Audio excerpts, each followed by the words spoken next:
In Grandma's Attic by Arleta Richardson, illustrated by Dora. Chapter 18.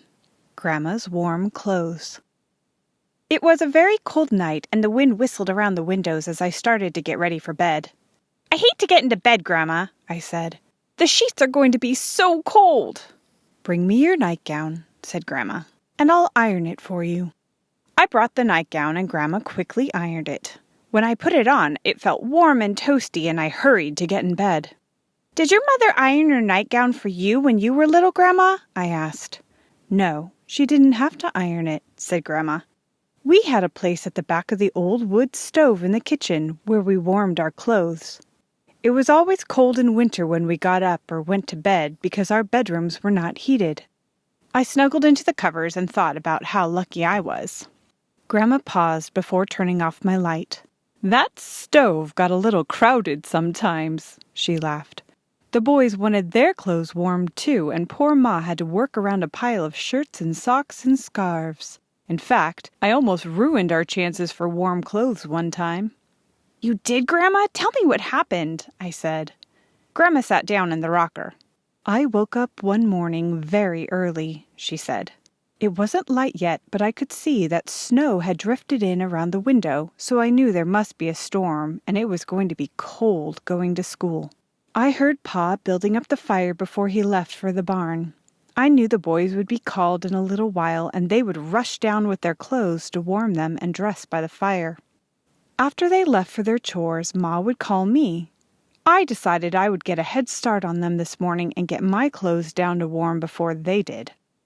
Quietly, I got out of bed and gathered up the things Ma had left on the chair for me to wear that day. I tiptoed down to the kitchen and was pleased to see that Ma wasn't there yet. I'd surprised them all.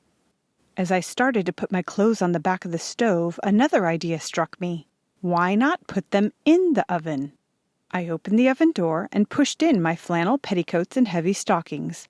Then I ran back to my room and jumped into bed. A few minutes later, I heard the boys run down to the kitchen, and I listened drowsily as they talked to Ma.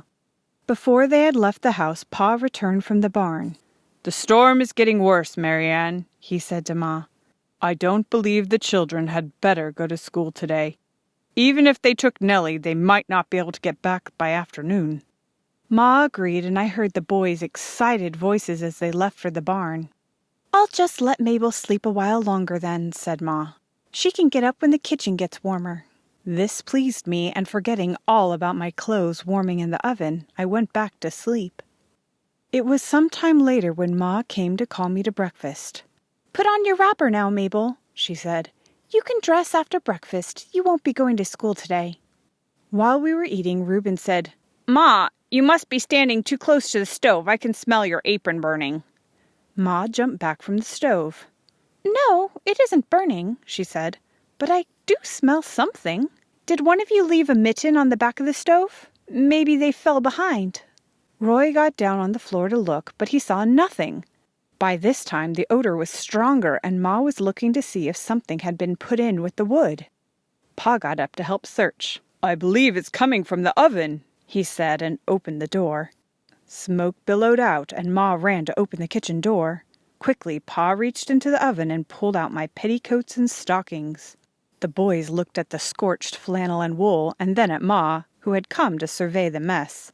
Their smug looks said that they were glad it wasn't their clothes Pa had found in the oven. "We'll be up to our shoe tops in snow in our own kitchen," Pa said as he went to close the door. "Who is responsible for this foolishness?" Of course, everyone looked at me. "I just wanted to warm my clothes," I said in a small voice. "I guess I forgot they were in there." "You'll have more than warm clothes if you pull a trick like that again," Ma said to me. "Now get a broom and sweep out that snow. I declare, I don't know what possesses you to be so thoughtless." Ma picked up my clothes and held them at arm's length. "Hardly even fit for rags," she said. I hope you grow up to have a little sense. It won't be safe to let you out alone if you don't." I was properly ashamed and managed to be pretty quiet the rest of the day. Ma saw to warming my clothes from then on. Grandma laughed and turned out my light. I listened sleepily to the wind and was thankful for a warm bed and a grandma who knew such good stories. End of chapter 18.